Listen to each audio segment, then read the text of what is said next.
Povos pré-colombianos são as populações que viviam na América antes da chegada do navegador genovês Cristóvão Colombo no ano de 1492 do calendário cristão, esse calendário que nós utilizamos nos dias de hoje. Ou seja, ele chegou no final do século XV d.C. É importante entender que a história da América começa antes da chegada dos povos europeus, antes da chegada dos espanhóis, portugueses, ingleses ou qualquer outro povo que tenha vindo daquele continente. E o Brasil, por fazer parte da América, está incluído nesse contexto. Pensar e agir assim é contribuir para um reparo histórico que está em processo e que ainda tem um longo caminho a ser percorrido. Milhões de pessoas viviam na América antes da chegada dos europeus. Eu disse pessoas e não animais como muitas vezes foram tratados. E isso justifica lembrarmos da sua história. O mapa mostra uma diversidade de povos. Muitos desses grupos tinham uma certa unidade, muitos se subdividiam.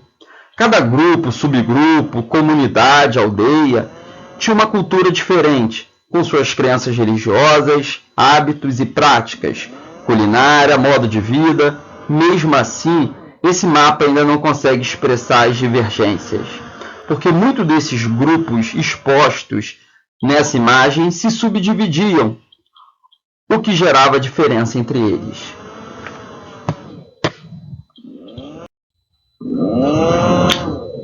Índio é a expressão correta?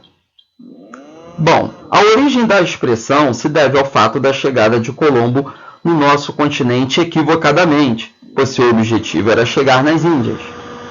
A expressão foi precipitada porque as Índias se localizam em outro continente, do outro lado do planeta, na Ásia, além de ser um nome que generaliza pessoas de características diferentes, apesar dos traços genéticos parecidos, o que pode ser explicado pelas origens e pela descendência asiática.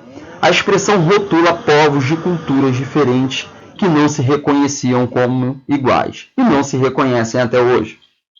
É como pegar esquimós, geis, maias, astecas, incas, apaches, tupis e muitos outros povos e colocar tudo dentro do mesmo pacote e chamarmos esse pacote de índios, esquecendo as suas especificidades. Exemplificando de uma forma bem grotesca, é como chamar todos os povos da Ásia de japa ou japonês, pelas suas semelhanças nos traços do rosto, o que é uma expressão de preconceito. Não reconhecer essas diferenças na América até os dias atuais também é preconceito.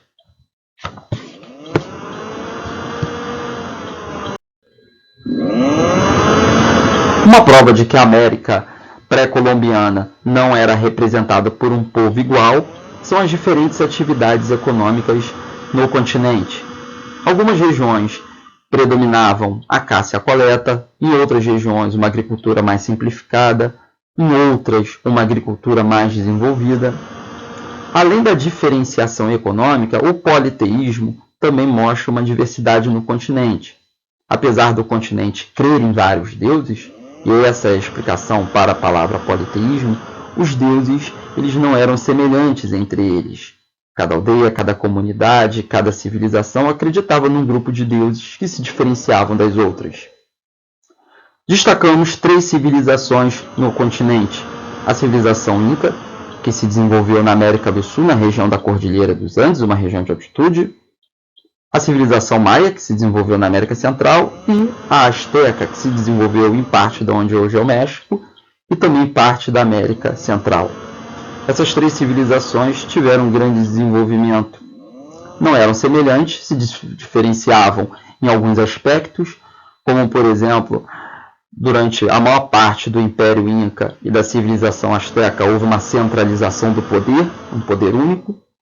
Já na civilização Maia predominou cidades e estado, ou seja, cidades com governo próprio. Cada cidade tinha o seu próprio governante, não houve uma unificação do poder. Foram civilizações que se destacaram pelo seu grande desenvolvimento tecnológico.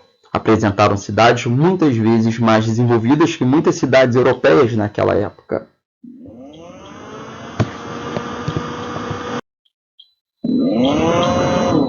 A capital do Império Inca era a cidade de Cusco, uma cidade mais alta do que essa que vemos na imagem. A cidade que vemos na imagem é a cidade de Machu Picchu, considerada hoje uma das 7 maravilhas do mundo moderno. A cidade de Machu Picchu não era a maior cidade do Império Inca, mas para nossa sorte os espanhóis não a encontraram, o que explica boa parte da sua preservação e da sua valorização como patrimônio histórico. Uma cidade construída na altitude e que é possível observar a qualidade da engenharia daquele povo, com construções que resistiram ao tempo e aos terremotos, numa técnica de encaixe de blocos de concreto sem cimento. Essa técnica utilizada no Império Inca deixou os espanhóis admirados. Muitos templos incas na cidade de Cusco foram tomados pelos espanhóis para a construção de igrejas católicas. Quando havia terremotos, a estrutura anteriormente erguida pelos incas se mantinha e a completada pelos espanhóis dificilmente resistia aos abalos sísmicos.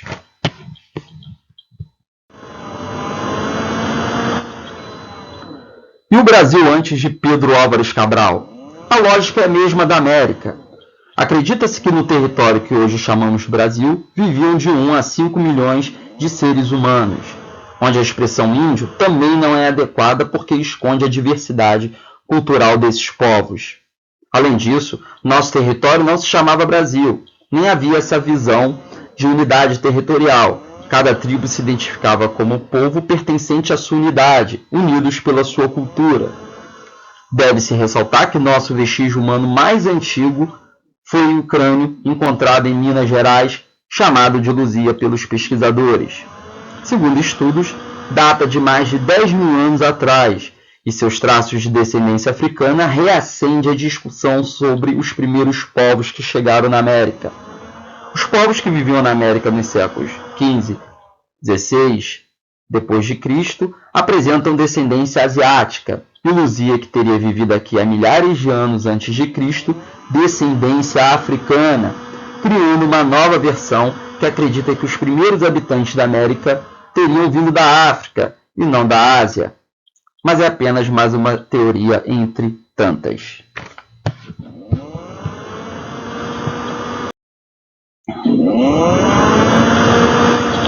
A imagem mostra a diversidade de grupos humanos que viviam no Brasil antes de 1500. Cada um deles tinha suas subdivisões. Então a complexidade vai além da demonstrada no mapa.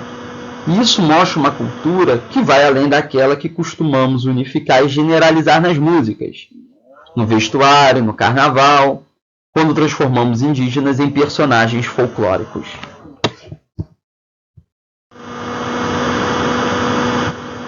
O mapa mostra vários povos indígenas que vivem no Brasil atualmente. Hoje nós temos uma Constituição, aprovada em 1988, que finalmente reconheceu os direitos das populações indígenas, o direito do exercício da sua cultura, da preservação dos seus costumes, de ter suas terras garantidas. Temos também, posteriormente, aprovada a lei que incluiu no currículo oficial da rede de ensino a obrigatoriedade do tema indígena e africano, da história e da cultura afro-brasileira e indígena, uma forma de reparo histórico e entender a história não apenas do ponto de vista europeu, como muito ainda fazemos. Em 2012 foi criada uma lei que obriga as instituições de ensino superior federais a reservarem vagas para índios que estudaram na rede pública, a chamada Lei de Cotas, e é também uma forma de reparo por tanta história de opressão contra esses povos. Ou seja, muito foi criado, muito avançamos, mas ainda há muito que conquistar.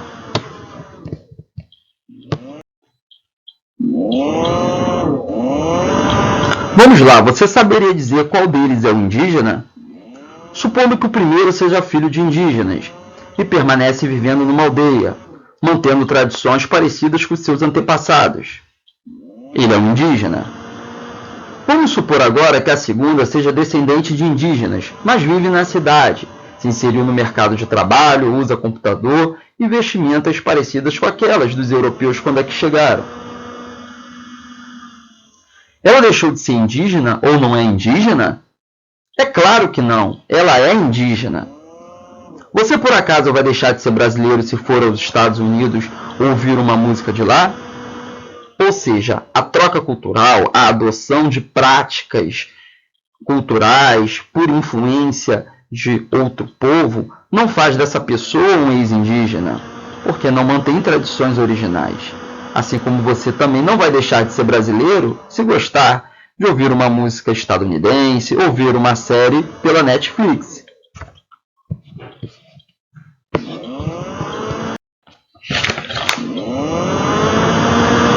Segundo o IBGE, cerca de 900 mil pessoas se reconhecem como indígenas pelo censo de 2010.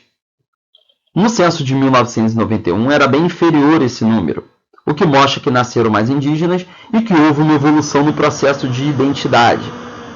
Mas ainda estamos longe do ideal. De qualquer forma, a população é extremamente reduzida quando comparada com os números que temos no momento da chegada de Pedro Álvares Cabral. São cerca de 600 terras indígenas reconhecidas e outras 100, por volta de 100, em estudo.